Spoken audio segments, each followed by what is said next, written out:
Salutare băieți, bine v-am regăsit la primul episod. Băi, pentru primul episod vreau să vă spun că o să începem o nouă serie de Car Party Roleplay. Așa că a început avem aici un DVM 5F90 frumos și o să mergem cu el la Custom Tuning ca să-i facem o modificare la colan.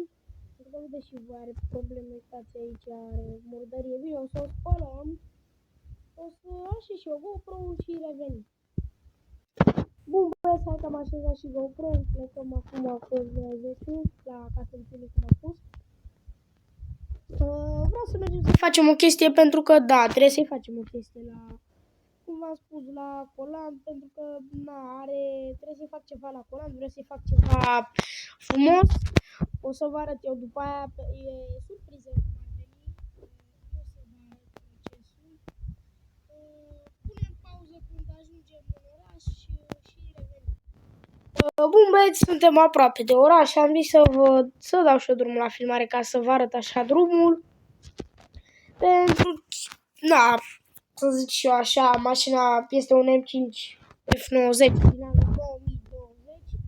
Dar bine că are farurile alea. Nu e la facelift, să zic și eu. Uitați că am ajuns.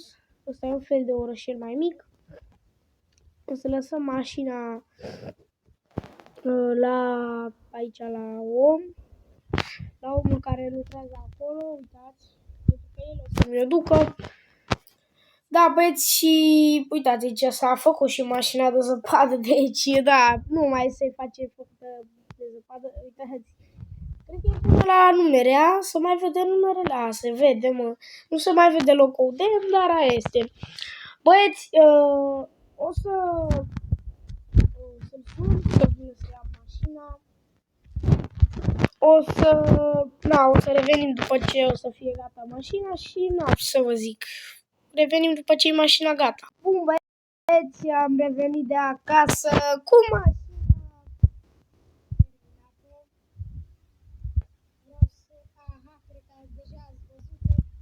Bun, băieți, hai să vă arăt cum arată mașina, că nu mai pot.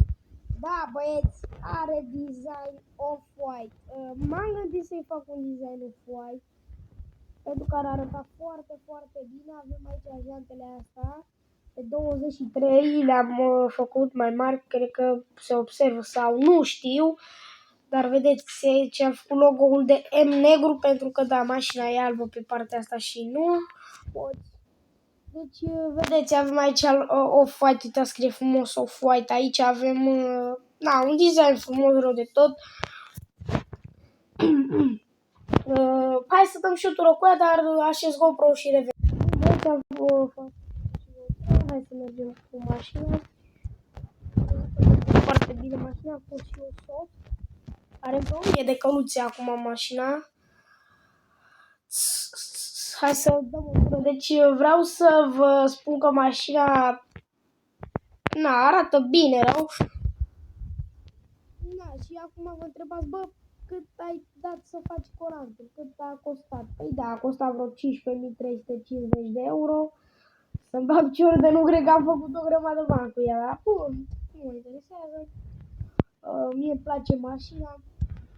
Da, ce pot să vă zic este că dacă vă place și vouă, dați un like, un subscribe, un share acolo. Dacă e să-mi, dați acolo o susținere. Și ce să vă zic, arată bine mașina, n-am ce să zic. Acum nu știu de voi dacă vă place mașina, să prima în parcarea asta, o să dăm niște drifturi. Stați puțin că revenim cealaltă cu GoPro-ul și o să dăm drift. Bun băieți, am revenit cu GoPro-ul, o să dăm un drift cu mașina cu tracțiune 4x4, deci, da, o să începem. Mamă, sper să nu mă lovesc ceva, că e mică parcarea mea, e cea mai mare parcare. Hai să dăm niște drifturi, mamicule! Băi, fraților, deci mașina asta nu pot să cred că de bine și frumos merge. Pentru un M5 din 2020 eu zic că e tank, mai ales că, mașina e tank, face drifturi de rupe. ce să zic, na, ăsta a fost de episod, sper că v-a plăcut. Dacă mai vreți să facem episoade, dați un like, un subscribe, un share și un comentariu. Eu am fost Rareș Câmpul și vă spun pa, pa!